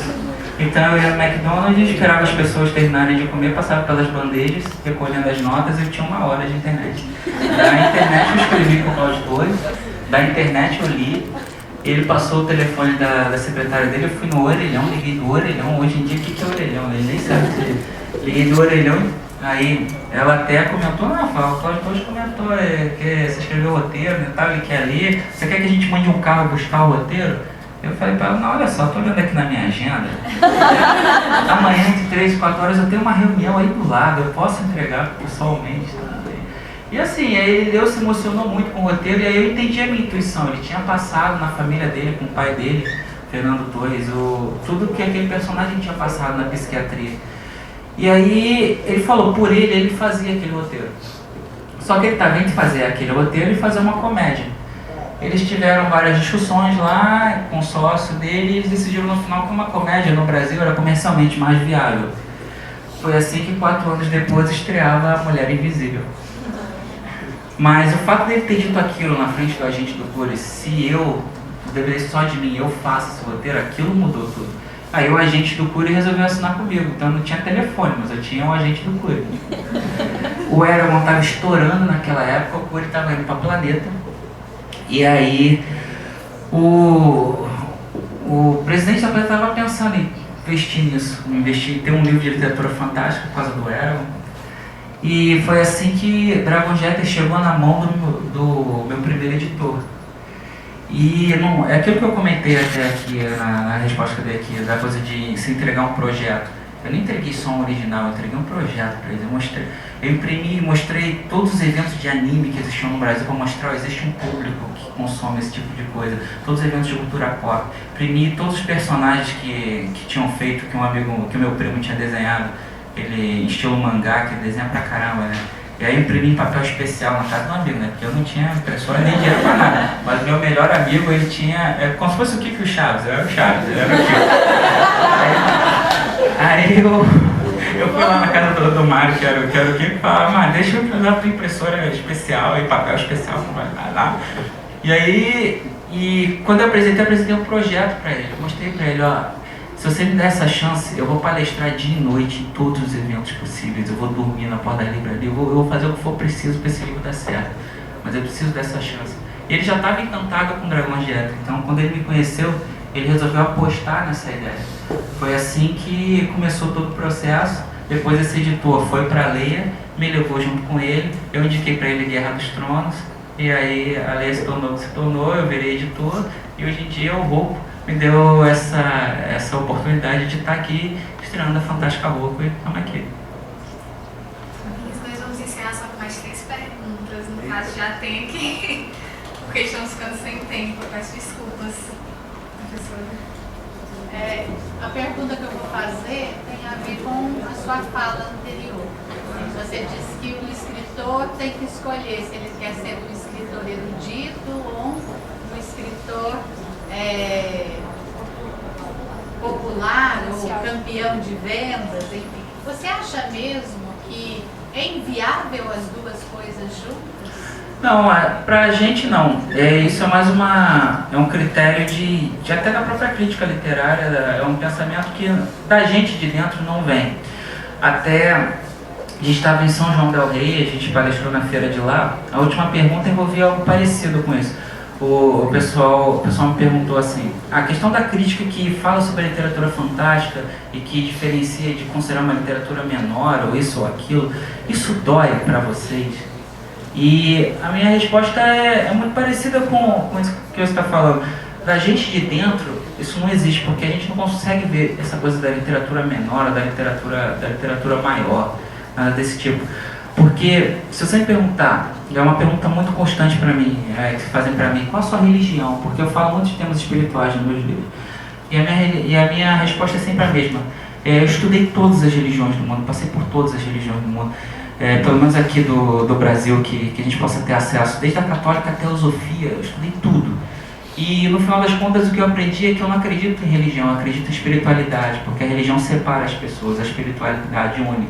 Então é isso que eu acredito na coexistência. E a literatura a gente vê da mesma maneira. Eu vejo esse tipo de pensamento como se fossem religiões. E pra gente de dentro isso não existe, mas eu sei que isso existe, por isso que a gente comenta sobre isso. Mas eu não consigo ver esse tipo de diferenciação. Então, a questão essa aí, a pergunta do professor de lá, isso dói? Falei, doeria se eu me importasse com isso. Mas a gente realmente não se importa, porque a gente tem muita consciência do nosso caminho. A gente não faz o que a gente faz, a gente não gosta desse contato com o público, de ser popular, pelo fato de ser popular ou da gente ganhar dinheiro. A gente encara realmente como uma missão. É isso que eu comentei com você. Eu vim de uma origem pobre, cara. Eu vim de uma origem que... Eu tenho amigos que foram reconhecidos pelas roupas. Eu vi muita coisa. Eu tenho um golpe de faca que eu levei no lugar do meu melhor amigo, a pessoa a quem eu prometi que eu daria a minha vida se preciso fosse. A minha mãe chegou numa classe média alta, depois ela teve que cair de novo. Então, eu tive contato com todas as realidades sociais. Eu tenho amigos que são... Eu tenho um amigo que ele hoje é o chefe de uma das UPPs do Rio de Janeiro. A gente é amigo da Elison Noel, que recebe a gente na mansão dela em Laguna Beach. Eu vi todas as realidades sociais.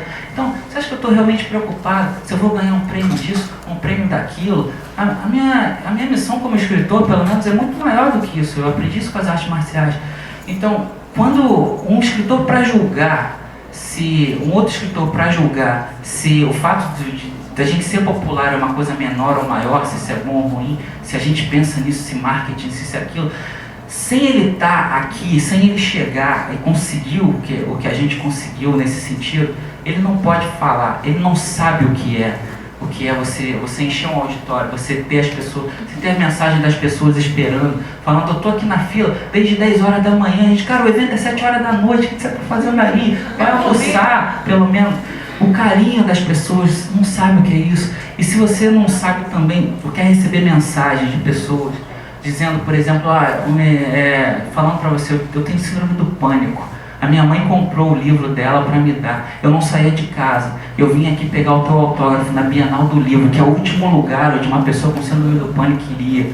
Ou você receber mensagens de pessoas dizendo, cara, eu estou passando por um caso de doença terminal na minha família e eu não sabia lidar com a morte. E depois de ler o Corações de Neve, a maneira que é muito real, a maneira como lida a morte ali, a maneira como eu tratei aquilo, porque são experiências pessoais. A pessoa falou, você me ajudou a não enlouquecer. Ou você vê mensagens como, por exemplo, uma da menina que foi no lançamento do Inverno das Fadas da Carol, porque ela se cortava, porque ela queria se matar. E, no entanto, ela começou a ler o Inverno das Fadas, a maneira como a Carol tratava o suicídio, e de repente ela repensou a vida dela, e ela mudou o comportamento dela, e ela foi no lançamento com a mãe e com a namorada dela e com a mãe para agradecer a Carol por ter feito ela, além de acreditar na vida, fazê-la compreender a homossexualidade da filha. Isso não tem preço, isso é uma literatura menor, eu vou continuar escrevendo literatura menor até o resto da minha vida, porque é isso que me interessa. Eu não quero prêmios, eu quero mensagens como essa, eu quero mudar a vida das pessoas. No meu próximo livro, O Coletor de Espírito, ele é dedicado a um menino Felipe, um leitor meu, 11 anos, teve um caso de doença terminal de câncer. A família me pediu para escrever uma carta para ele, uma amiga da família. Comprou dragões de Boston, dragões de éter para ele. Eu fiz uma carta, a carta mais difícil da minha vida, que eu li no Rapadura Cast da Culpa das Estrelas, se vocês quiserem escutar depois. Eu fiz aquela carta, e aí eu pensei, cara, eu sou um escritor, como é que eu posso ajudar, além disso, além da palavra, o que eu posso fazer de uma maneira realmente presente?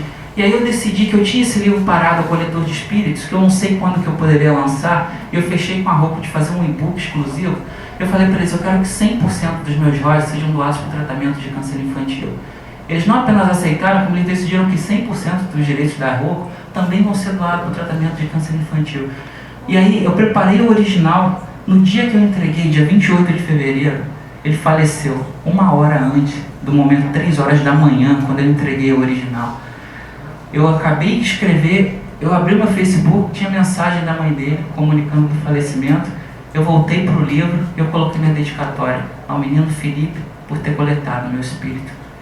Se isso não é o papel da literatura, eu não sei qual é o papel da literatura e também não me importa, porque é isso que me faz feliz. E se isso é uma literatura menor, eu vejo isso como uma grandiosidade que só a literatura pode trazer. Esse, para mim, é o papel da função social de um escritor. Então, realmente, eu não vejo uma literatura menor, eu acho que exatamente uma literatura popular, ela pode ter uma profundidade muito grande, porque isso é uma questão de religião, e a literatura para mim é como a religião, ela não deve nunca separar, ela deve unir, e é isso que eu acredito.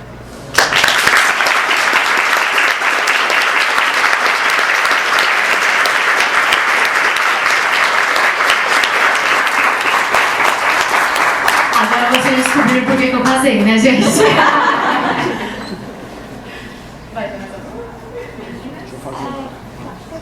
É rápido. Vocês falaram que para fechar o contrato com a editora tem que ter um advogado, tipo, é bom ter. Sobre o advogado, vocês já tiveram algum problema de plágio na internet, coisa assim? Olha, nunca de plágio assim, mas, por exemplo, hoje em dia a gente não aceita nenhum tipo de original que nos entreguem, ou e-mails, alguma coisa assim, ou até mesmo fanfic. Às vezes fazem fanfics tão fofas sobre os nossos livros, mas a gente não pode ler nada que não seja publicado, nada inspirado nas nossas histórias, justamente por conta disso, porque a gente possui cenários que não estão completos ainda. Pode existir um Inverno das Fadas 2, pode existir um Férica 2, esse tipo de coisa assim. Então a gente tem que tomar muito cuidado com essa questão, porque às vezes uma ideia que a gente já tem, a pessoa também tem numa fanfic ou num outro livro que não tem nada a ver, mas são ideias parecidas. Então, de plágio a gente nunca teve disso, mas tem que tomar muito cuidado com essa questão. Tanto que, assim, toda e-book pirata, por exemplo, a editora tem que toda hora estar vendo isso, procurando o advogado para entrar em contato com esses sites, porque, infelizmente, é a consequência do mundo digital, né, esse tipo de coisa. Vocês falaram muito da questão da idade e tal. A Carol começou com 16, eu comecei com 13, teu amigo começou com 12 anos a escrever, né? Pois é, aí todo mundo hoje quer ser escritor e tal, e eu queria saber se tem uma idade ideal para publicar, não para escrever, mas para publicar mesmo. Olha, eu comecei com 16, mas eu tenho consciência hoje em dia de que eu não estava preparada. Tanto que, assim, a primeira editora, eu não sei se eu contei hoje já essa história, mas a primeira editora que eu mandei no original foi a Roku. E quando eu levei o não da Roku, eu peguei meu original, ataquei na parede e eu falei, eu desisto desse mundo, eu não quero mais isso pra mim. No dia seguinte eu estava recolhendo as folhas, pensando, não, tem que continuar isso. Até porque xerox é caro. Vocês sabem muito bem disso. Então, assim, eu sabia que aquela versão da Fada não estava preparada. E hoje em dia, eu fui publicar com 21. E eu sei que aquela era a idade certa pra mim, pelo menos, que eu tinha passado por tudo que eu precisava passar para estar preparada por aquilo. Tinha ido pro exterior, descoberto realmente o que é ser mãe, o que é ter família, porque quando você é babá, você descobre o que é ter tudo isso, né? Então aí eu fui me preparar e também conhecer o mercado. Às vezes você tá na gana de eu quero publicar meu livro, mas você não sabe que mercado que você está entrando. Então você tem que pesquisar as editoras, os outros autores, as outras histórias que estão no mercado, para quando for a sua chance, você estar completamente preparado e você aproveitar essa chance. Porque, infelizmente, a gente conhece vários escritores que recebem a grande chance, mas não estavam preparados. E hoje em dia, quando eles estão mais preparados, eles não conseguem voltar para esse mercado. Gente, vamos encerrar só com a última pergunta. A gente não se conhece sem tempo. Não, é certo. Beleza, vai ser rápido. É porque é o seguinte, eu tenho deficiência visual também. Aí, tipo, o meu acesso é pela livro digitalizado. Eu, inclusive, compro, escaneio, vou ler e tal. E eu queria saber o seguinte, para vocês, assim, como vocês explicam com muita referência e tem a questão das influências até, é muito fácil cair usar essa referência mal e acabar caindo no clichê. Vocês têm uma técnica para não cair no clichê, porque o livro de vocês é ótimo. Inclusive, eu falei para um amigo meu, e ele disse, não, esse livro aí fala de Dracon, né? Fala Chapeuzinho Vermelho, Branca de Neve, isso aí não dá pra mim não. Eu fiz a propaganda todo dia, me dá um livro pra ler. Aí eu escaneei o primeiro capítulo, mandei pra ele, cara, me dá esse livro agora, não sei o quê. Aí eu justamente porque não caiu no mais do mesmo, né? Então eu quero saber qual é a técnica, se vocês usam uma técnica e, enfim, parabéns pra vocês, porque são poucos os autores que se preocupam com essa parte da digitalização, e-book, e eu sei que é complicado, porque até pelo mercado também, mas enquanto não tem uma cultura de livros digitais assim, massiva, né? Porque muita gente não gosta de ler no computador, mas assim, eu agradeço pelo fato de ser a maneira como eu tenho acesso e vez por outra eu tenho a oportunidade de achar algo de vocês digital. E quando eu não acho, eu escaneio, né? Então... fantástico. A coisa da técnica que você estava comentando sobre o que a gente utiliza, né, para fazer as referências. Então, normalmente, na estrutura principal, eu gosto de utilizar referências que eu acredite que vão se tornar universais, ou que já são universais. Que nem você comentou os contos de fada, por exemplo, isso vai existir para sempre. E até na hora que ele vai citar, os personagens vão citar alguma referência pop, eu procuro buscar, além de serem coisas que eu amo, referências que eu acredito que também vão durar para sempre. Como, por exemplo, se o cara fala do The Walking Dead, por exemplo, The Walking Dead, mesmo daqui a 5 anos, as pessoas vão saber o que é The Walking Dead. Daqui a 10 anos, elas vão saber. Mesmo que seja aquele serial que te diz, né, isso e tal. Referência lá, Thundercat, eu não acredito. Isso, referência a Thundercat. Thundercat vai existir para sempre. E se não existir, é porque a infância acabou. Então foi por coisas desse tipo que vira Jogos Vorazes, né? Nos Jogos Vorazes não vai existir Thundercats. Aí, por conta de coisas desse tipo é que eu utilizo. E sem contar que assim, nós dois gostamos de colocar muitas referências, até porque mostra muito do nosso próprio ser. E nós somos dois jovens também, então a gente sabe que o pessoal que está lendo também está passando por todas essas referências. Então eu lembro que uma vez eu estava lendo Maggie Cabot e a personagem falou alguma coisa de American Next Top Model, que é um reality show. Eu surtei por 5 minutos porque a personagem estava falando aquilo, porque eu sei que a Maggie Cabot, então, assiste o mesmo reality show que eu assisto, era uma conexão. Então hoje em dia eu sei que assim, se alguém vê alguma coisa de How I Met Your Mother, por exemplo, no meu livro, ela vai pensar, caramba, a Carol então leu isso. E eu não vou esquecer agora até uma leitora em Campinas, ela virou e falou assim, Carol, eu vi uma referência de South Park que você fez num dos livros. E eu fui assistir South Park. Você gosta mesmo de South Park? Ela ficou até chocada com isso. Eu falei, pô, se você pegar os bons episódios, é incrível, sabe? Então, esse tipo de coisa, de referência, te conecta mais e aí vira aquele papel que a gente falou que o escritor hoje é um amigo também do leitor. Gente, eu gostaria de agradecer a presença de vocês, principalmente a presença dos escritores. Carolina e Rafael, é muito importante esse espaço. São poucos escritores que visitam a nossa universidade. Então, muitíssimo obrigada. Acho que o debate poderia se prolongar por algumas horas. Eu sei que muitos queriam fazer perguntas, mas nós estamos ficando sem tempo. Então, mas é só falar que assim, essa importância de um evento como esse é essencial realmente da literatura. É a questão que eu havia comentado de aproximar o autor, né, do futuro aqui também, né, de vocês que vão cuidar, vocês que vão herdar o bastão aqui, né, de todo esse processo. E essas discussões, elas ajudam a conceitos igual a nossa professora comentou ali, de unir essa situação. E hoje em dia, aproximadamente já deve ter uns 40 e-mails de TCCs que foram baseados em Dragões de Éter.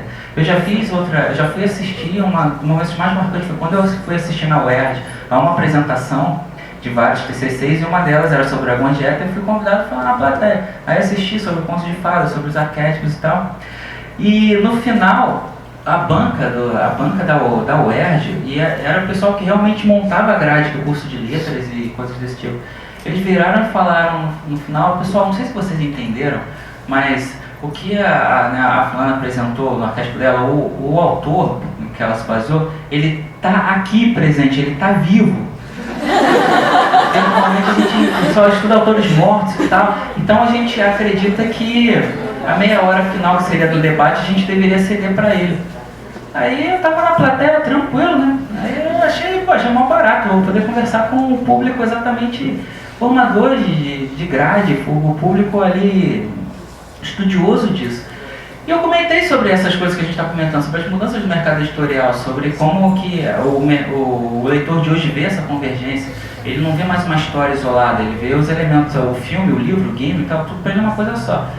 E no final, a presidente da banca, ela falou assim, peraí, então você está me dizendo que o game, a literatura, o game, a internet, os filmes, o cinema, eles não separam, eles não concorrem com a literatura? Eu falei, não, é o oposto. Eles agregam, igual o Rei do Camarote, eles agregam valor para a situação. E aí ela começou a ficar pirada com isso. E eu comecei a falar do Final Fantasy, como eu estava falando aqui do Dragão de Éter. E aí no fundo, peraí, qual é o teu Final Fantasy preferido? Eu falei, o 6, claro, porque o 7 é o melhor graficamente, mas o 6 dá. Aí eu, caramba, e a música, não sei o que. Aí começou um papo do Final Fantasy. Aí a presidente já estava olhando aquele negócio estranhando. Até que o primeiro, já que estava na frente, que levantou o braço, era um dos que tinha apresentado um dos TCCs. Ele levantou o braço e ele falou assim, olha só, eu fui fazer português, japonês por causa do Final Fantasy. Aí a presidente bateu na mesa, eu vou anotar que diabo que é na porra desse Final Fantasy. Não, eu vou estudar esse negócio aí agora, eu vou estudar esse negócio também. E aí no final ela virou e agradeceu, ela falou, poxa, eu queria agradecer a você, a Paulo, por ter feito uma jovem senhora repensar os seus conceitos. Então são por coisas desse tipo que eventos como esse são tão importantes, porque no final das contas é como a gente conversou, é sobre isso que é a literatura, ela nunca vai ser para separar as pessoas, mas para unir. E muito obrigado pela presença.